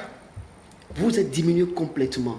Parce qu'en répondant, le sac vous dérange. En voulant prendre l'autre, le sac vous dérange. Oui. Soyez carrément relax. Monsieur, s'il vous plaît, est-ce que vous me permettez de laisser mon sac ici? Il ne dira pas non. Très bien. Merci. Merci. On va poursuivre. Alors, le deuxième message qui dit... Le recruteur commence par présenter son parcours au sein de l'institution. Il est arrivé dans un contexte tendu, sur fond de guerre intestine. Je le remercie pour son honnêteté, utile pour comprendre les enjeux et les rapports de force dans l'entreprise. Il poursuit, face à ces tensions, il a adopté des mesures fortes. Les nouvelles méthodes de management que j'ai instaurées passent mal. J'ose mettre les pieds dans les plats en lui demandant pour quelles raisons, à votre avis. Il dit, voulu les remettre au travail. Alors le recruteur dévoile volontairement un climat social et désaltéré dans une structure visiblement plombée de clanisme et de stagnation. Ce qu'il faut comprendre, que le candidat adéquat devra posséder de fortes qualités relationnelles pour s'intégrer auprès d'une entreprise ou d'une équipe moins motivée et moins dynamique. Il faudra sans doute se montrer adaptable, nouer les liens avec des personnes dont je ne partagerai pas les préoccupations quotidiennes, garde des petits-enfants, prévision retraite et je me sens mal à la suite. Un message qui dit « Il était bien évident ébloui par le rayonnement immense de ma présence sur l'entreprise et puis je dois vraiment être généreux de ma personne pour offrir ma prestation céleste à ces personnes. Comment aurais-je été capable de faire autrement ? Je sais qu'ils vont vouloir réussir leur vie à un niveau supérieur. Ils vont pouvoir raconter comment ils m'ont rencontré et entrevu. C'est un message de Gabriel Adonjon. Très bien. Deux autres messages. Le premier qui dit « Je n'ai pas eu à faire un entretien d'embauche.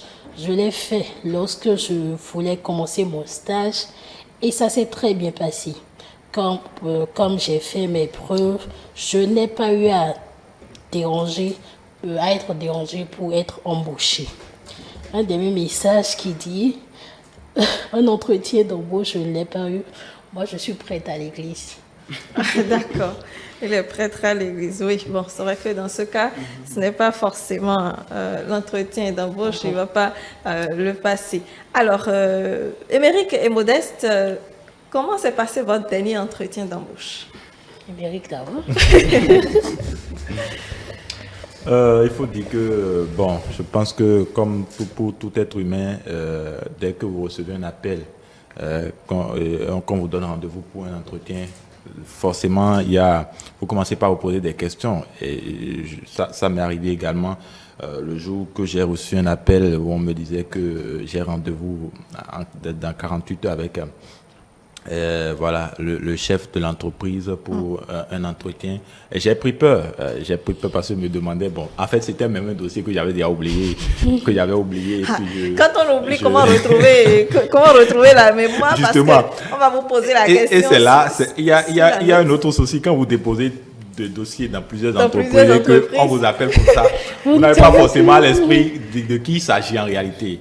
Et donc voilà, quand on m'a appelé, j'ai pris peur parce que j'ai commencé par me poser beaucoup de questions. Qu'est-ce qu'ils vont me demander là-bas?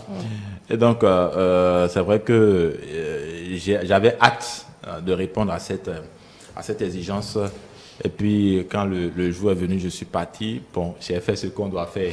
Qu'est-ce que vous avez redouté? C'est pas moi. Qu'est-ce qui vous a mis mal à l'aise? Non, en fait, j'ai tout fait pour éviter que le diable ne s'en mêle.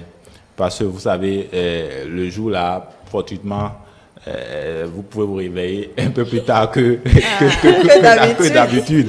Alors que vous stressez, vous réveillez toutes les 30 minutes pour savoir s'il est l'heure. Exactement. Et donc, vous êtes finalement en retard. Exactement. Donc, j'ai tout fait pour être à l'heure parce que ça fait partie aussi des premiers critères sur lesquels on vous juge. Quand même, on ne peut pas tolérer que quelqu'un qui aspire à être employé puisse venir en retard. Donc, je pense que j'ai répondu à ce critère. Puis, je suis parti un peu plus tôt. Et donc, quand le chef est venu, bon, j'avoue que c'était toute autre ambiance qu'il y avait eu autour de nous. On a même laissé de côté le côté professionnel. On a abordé beaucoup d'autres aspects. Il s'est fait que même dans les échanges, qu'on se connaissait bien par le passé.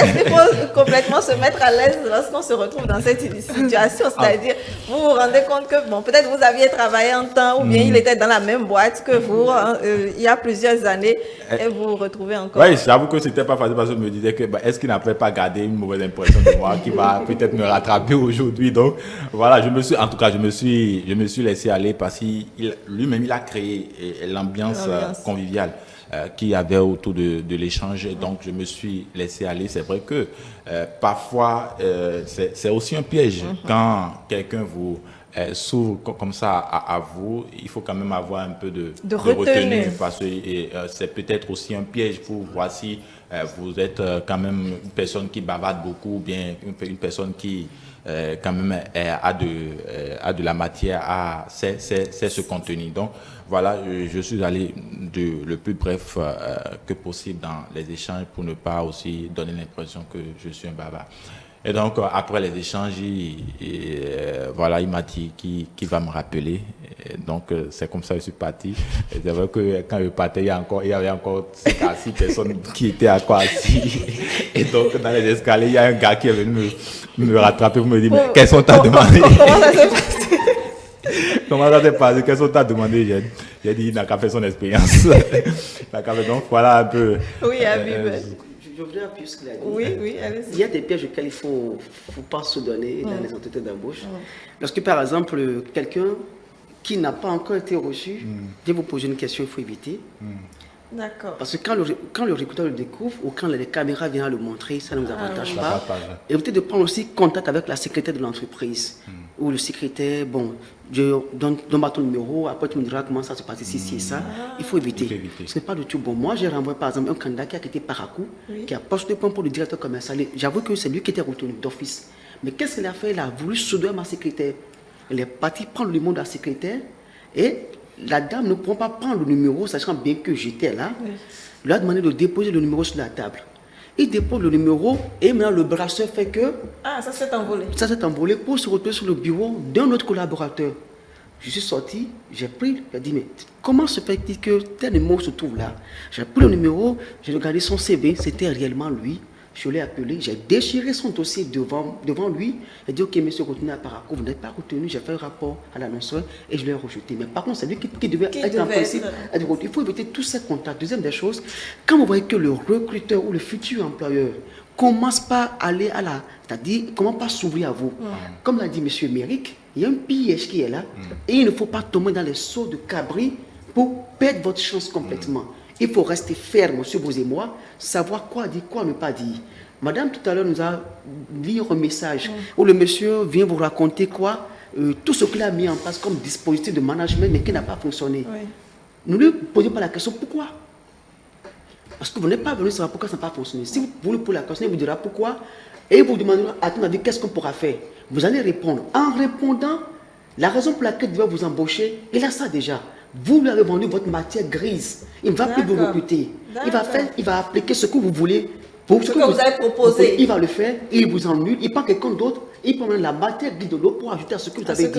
C'est comme par exemple des commerciaux par exemple qui vont et qui disent, ah monsieur, pour ce produit-là, on peut faire ci, on peut faire ci. On ne t'a pas demandé ça, mais tu dis, il note, il enregistre. Il ne t'appelle plus, mais il met ça en pratique. Et ça marchera, certainement, ça va marcher, tout est vendu.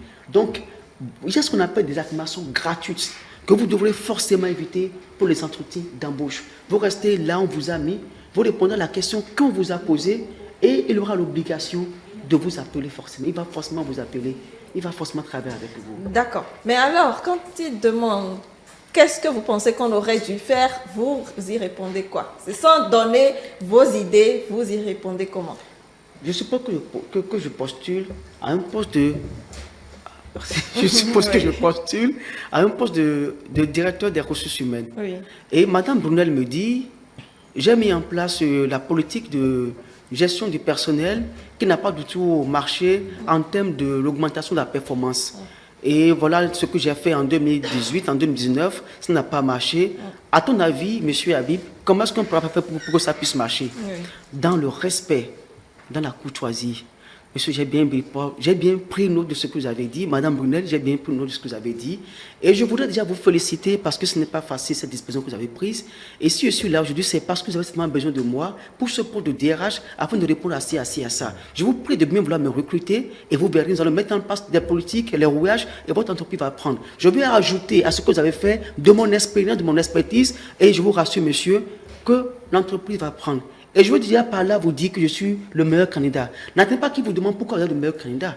Parce qu'il va arriver que l'employeur vous dise pourquoi pensez-vous que vous êtes le candidat idéal. Oui. Mais vous dévancez-le en même temps. Quand vous dit présentez-vous, dites-lui. Dites-lui en même temps. Que vous êtes le meilleur candidat. Je suis le meilleur candidat parce que si et ça.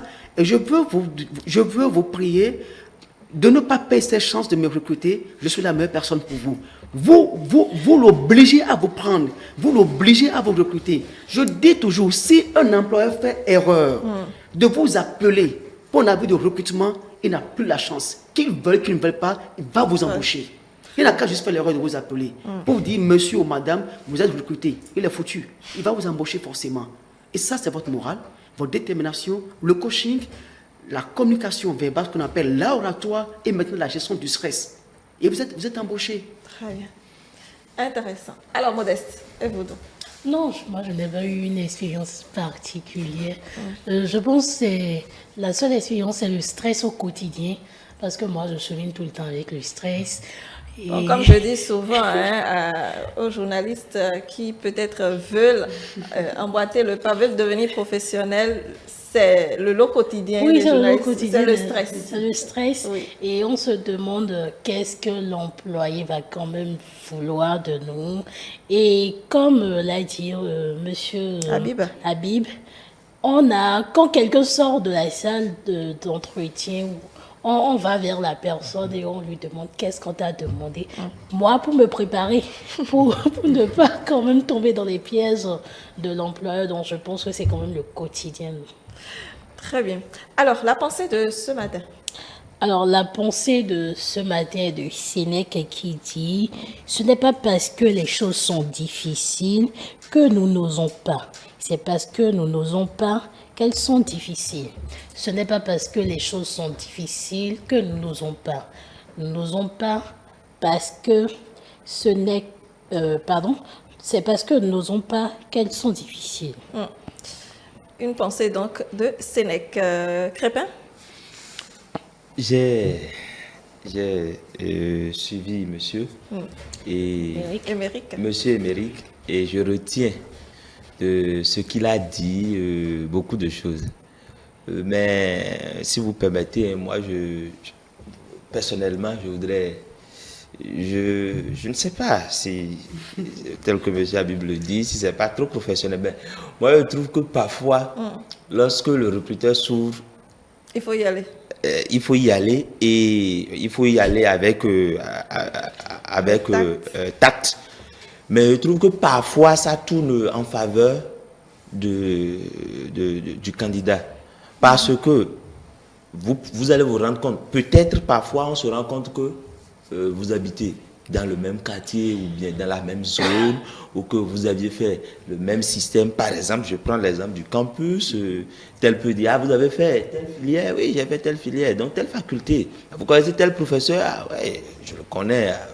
Et puis, d'un coup, vous allez vous familiariser, et puis il se dira que, bon, ce candidat que je ne connaissais pas est quand même de la même écurie que moi, donc il serait mieux peut-être de le prendre. Ça peut tourner en faveur du candidat. Mais j'ajoute, c'est pas... faut savoir raison garder. Voilà, Il ne faut pas se familiariser avec votre peut-être que supérieur. Le recruteur ne veut pas peut-être quelqu'un qui est familiarisé à lui. Oui, qui est familier à lui. Oui, qui est familier à lui. Donc, c'est un couteau à double tranchant. C'est ça. Hein, ça peut vous avantager, comme ça peut vous désavantager. Donc, il fait beaucoup attention. C'est vrai que quand le recruteur s'ouvre à vous, il faut y aller, mais de façon modérée. Surtout ça. Très bien. Alors, sur notre pensée, donc, Crépin, qu'est-ce que vous en dites? Oui. Ce n'est pas parce que les choses sont difficiles que nous n'osons pas, c'est parce que nous n'osons pas qu'elles sont difficiles. Oui, mais il faut oser. Oser, c'est par exemple prendre le risque de créer soi-même son entreprise. Au lieu d'attendre que l'on vous appelle pour vous donner une opportunité qui ne dure que sur un temps très limité. Alors que si vous créez une entreprise pour vous-même, au fil du temps, vous allez finir par devenir patron et peut-être diligenter ou demander à ce que un cabinet Habib vienne recruter pour vous. Et tout passe par la volonté, l'audace. Donc, quand on finit par oser ou quand on ose, on se rend compte qu'en réalité, tout ce qui est obstacle n'est que les tremplins pour s'élever au rang des grands. Très bien. Bon, moi, je voulais ajouter, s'il vous plaît, ça fait appel à ce qu'on appelle cette citation-là, qui dit à corps vaillant, rien n'est possible. Et bon, aussi, paraphraser une partie de la Bible qui dit à celui qui a la foi, rien n'est impossible. Et dit maintenant que croyez en vos rêves, elles vont se réaliser, mais croyez plus en vous-même, vos rêves vont plus se réaliser. La glace que nous n'avions pas brisée aujourd'hui, ce n'est pas parce qu'elle n'est pas brisable, c'est parce que nous ne l'avons pas brisée. Demain, elle va plus se former. Après demain, elle va plus se former, et plus se former, et plus se former. Donc il faudrait commencer aujourd'hui. Il y a un leader qui m'a fait connaître que le pas ou le voyage de 1000 km, de 1000 lieues, commence par un seul pas. Il faut oser, il faut commencer. Et je vais offrir ce petit conseil à nos frères, à nos soeurs, à nos amis, à nos proches, aux téléspectateurs de iTélé qui vont avoir de recrutement. Lorsque le recruteur vous appelle et vous annonce que vous êtes retenu, ne criez pas Alléluia, ne criez pas Allah, ne montez pas votre joie, s'il vous plaît. Quand vous le faites, c'est pour dire, c'est banal, c'est fatal. Vous vous calmez, et il vous parle, et vous dites, avec joie et enthousiasme, j'accuse réception de votre message, et cela vient confirmer la confiance que j'avais de moi en vous disant que je suis le candidat idéal. À présent, cher recruteur, cher employeur, voilà maintenant que commence le vrai travail, et vous aurez donc alors à comprendre que je suis le candidat le plus idéal. Je vous remercie, rendez-vous au sommet. Vous ne criez pas. Et maintenant, quand vous allez dans une salle de recrutement, un peu comme à iTélé ici, par exemple, nous sommes à une séance où il y a des caméras partout, ne faites pas erreur de regarder dans les caméras. Caméra en haut, caméra à gauche, caméra à droite, surtout quand vous postulez pour un poste de commercial ou de secrétaire ou de comptable. Parce que lorsque le recruteur vient découvrir que vous n'avez pas les yeux sur lui et vous avez les yeux sur la caméra, il vous dira, est-ce que tu as volé quelque part, on te cherchait? Et tu es en train de voir dans la caméra, mais tu penses que les gens sont en train de te surveiller. Vous n'avez rien à foutre avec la caméra. Vous laissez la caméra, vous faites face à votre recruteur, vous faites face à celui qui est en face de vous et vous discutez avec lui. Vous finissez, vous partez. Quand vous finissez le recrutement, vous finissez l'entretien d'embauche et que le recruteur vous dit au revoir, vous lui dites au revoir, mais vous ne dites pas merci. Excusez-moi, madame Brunel, il y a des gens qui font comme ça. Merci. Vous n'êtes pas venu qui m'a dit un pot, je le dis. On ne dit pas trop merci. Ok, à la prochaine, vous dites. À la prochaine, dans l'espoir de commencer à travailler avec vous le plus tôt possible, pourquoi pas lundi prochain. Et ça marche. Très bien. Merci, Habib. Émeric. Ça me rappelle le débat qu'on faisait en bas tout à l'heure où il y avait un gars qui était allé à un entretien d'embauche avec, il y avait six personnes appelées. Et donc, il s'est levé, et pendant que tous étaient là, il s'est levé, il disait à eux tous qu'il a déjà eu le poste. Il a déjà eu le poste, il était convaincant. Les autres étaient étonnés parce que personne n'avait encore passé l'entretien d'embauche. Donc, il s'est levé gaillardement, il dit qu'il a le poste, que bon, c'est juste une formalité qu'il a remplie. Donc, effectivement, il est parti. Même sa façon d'échanger avec les gens, mais les autres étaient surpris, les recruteurs en quelque sorte étaient surpris. C'est comme si c'était quelqu'un qui était déjà membre de l'entreprise, de l'équipe de l'entreprise. Et donc, effectivement, ça a démoralisé les autres. Ça a démoralisé les autres, ça a joué sur les autres, parce que un kidam qui se lève, qui a dit qu'il a dit à le poste. Donc, quand les autres sont partis, ils n'ont plus rien donné de bon, parce qu'ils se sont dit, bon, si c'est juste une formalité, ça dit qu'ils savent déjà celui qui veut. Donc, ça a démoralisé. Effectivement, il a été retenu. Et c'était lui qui a été retenu. Bon, c'est vrai que ça paraît un peu... mais on se demandait sur quoi il croyait en réalité, sur qui il croyait. Donc, je pense que oui, il faut apprendre à oser, il faut croire en soi, parce que seule la foi en soi-même, on arrive toujours à trépasser même les choses les plus difficiles. Et donc, voilà, quand vous êtes sûr de vous-même et quand même vous allez à un entretien, que les gens sentent que vous êtes sûr de vous-même et que vous avez la tête sur les épaules, c'est aussi un avantage pour que, en tout cas, qu'on vous fasse confiance, même si vous n'avez pas le dossier qu'il faut et qu'on sente que c'est quelqu'un qui a la tête sur les épaules, qui affronte les choses comme cela se doit, je pense que c'est un critère parmi tant d'autres pour qu'on vous sélectionne. Merci, Émeric. Modeste. Alors, Sénèque est né dans le sud de l'Espagne, entre l'an 4 avant Jésus-Christ et l'an 1 après Jésus-Christ. C'est un philosophe de l'école stoïcienne, un dramaturge, un homme d'État, romancier. Pour ses ouvrages publiés, nous avons De la pauvreté à la vie, Lettres de Lucilius, voilà, De la vie heureuse, Sur la tranquillité de l'âme. Voilà, donc c'est tout pour oui, c'est tout pour l'auteur. On n'envoie de photos de l'auteur parce que ce n'est pas disponible. L'an 4 avant Jésus-Christ, il n'y avait quand même pas de photos. Je comprends. Je comprends. Nous allons tout de suite enclencher le quiz du jour. Crépin, vous avez déjà participé au quiz? Non. Très bien. Ce sera donc votre baptême de feu, le quiz du jour.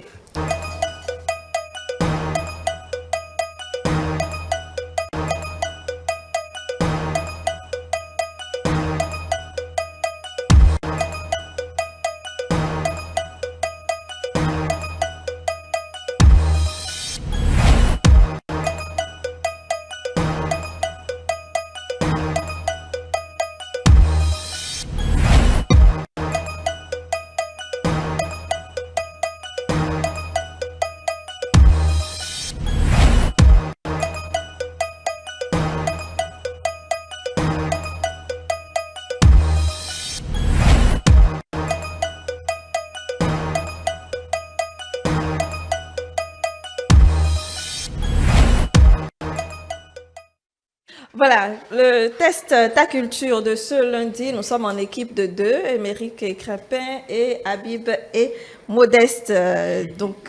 Alors aujourd'hui, nous allons passer par la culture générale, l'orthographe, la mathématique et autres. Bon, en tout cas, tout un mélange. En tout cas, rien de compliqué. Rien de compliqué. Bon, vous savez, Émeric, n'est-ce pas? Comme d'habitude. Alors, première question, chers amis.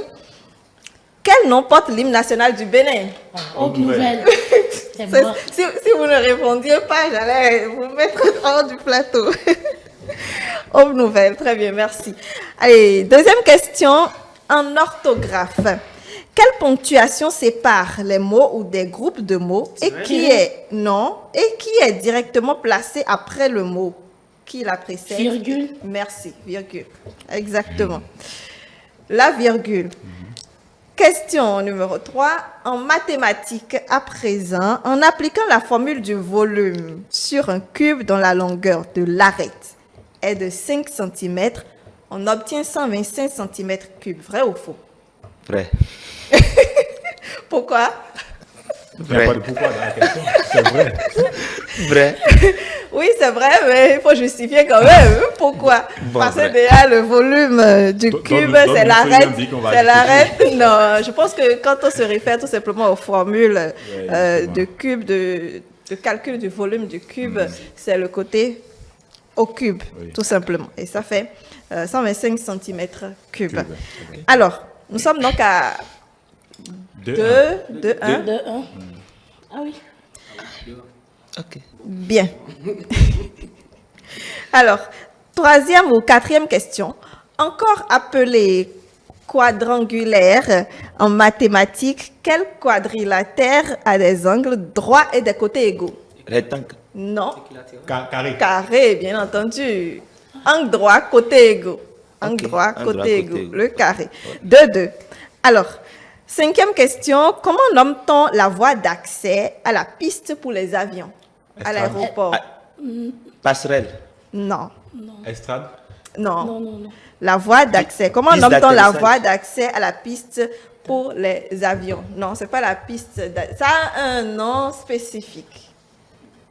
Ça Perron. s'appelle, non, ça s'appelle le taxiway. Voilà. Ah. Ça s'appelle le taxiway. Question 6. Quel nom désigne la qualité de ce qui vient périodiquement tous les 6 ans? Alors, pour les 5 ans, c'est quinquennal. Pour les 6 ans, c'est quoi? Sissenal. Vous n'êtes pas loin, mais c'est pas ça. Vous n'êtes pas loin. Donc, ça veut dire qu'on peut encore... Sisnal. Non. Si c'est là. Sexennal. Sexennal. Sexennalité. C'est pas septennal. Hein? Non, c'est... c'est pas 6, mais plutôt au lieu de refaire le Ok, I, il faut sexennal. remplacer Sexennal. par le E. Ok. C'est ça. Quelle ville... donc, nous sommes toujours à 2, 2, oui, 2, 2. 2-2, oui.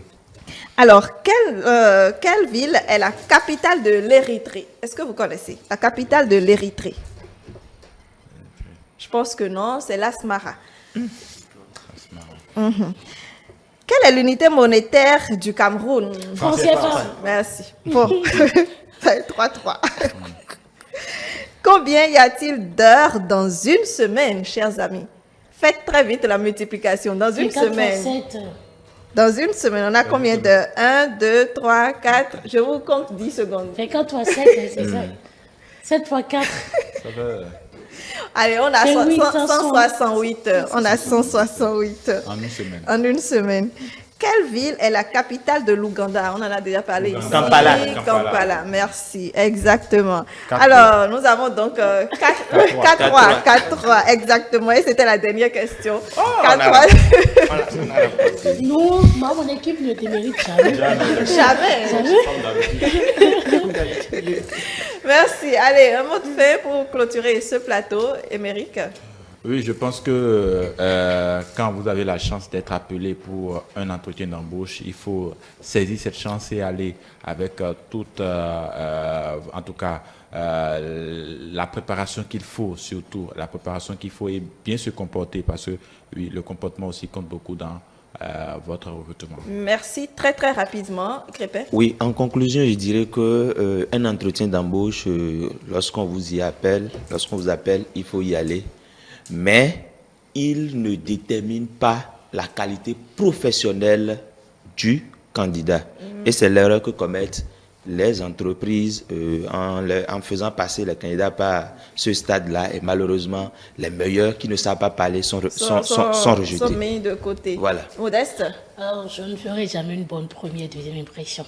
Merci de nous le rappeler. Habib, votre mot de fin, tout en nous rappelant peut-être quelques tests qui régissent l'entretien d'embauche dans notre pays. Merci Madame Brunel. L'entretien d'embauche est utile pour tout candidat qui aspire à un poste. Ça va bien se préparer. Les questions à poser, savoir les gestes, savoir bien s'habiller, se documenter surtout sur l'entreprise, c'est utile. Il faut aller sur la loi collective, il faut aller sur le code du travail, il faut aller sur la convention collective du travail, il faut aller certainement sur les nouvelles des prud'hommes, il faut aller sur les moteurs de recherche et taper dans la barre exactement cette phrase-là ou bien ce groupe de mots. les lois qui encadrent l'entretien d'embauche simplement, et vous aurez assez de nobles des prud'hommes, vous aurez les dispositions légales qui régissent l'entretien d'embauche. Et nous ferons encore merci à iTélé qui pense à ces téléspectateurs, parce que là, iTélé veut que les téléspectateurs puissent certainement réussir leur entretien d'embauche, ce qu'on ne trouve pas sur beaucoup de chaînes télévisées au Bénin, même à l'extérieur. Donc merci à iTélé pour tout ce qu'il fait pour la jeunesse. J'ai vu avec iTélé sur la cour des grands, comme on a parlé sur le contrat de travail. Absolument. On a parlé encore sur le travail en entreprise, on a parlé sur le recrutement, sur le recrutement et maintenant l'entretien d'embauche.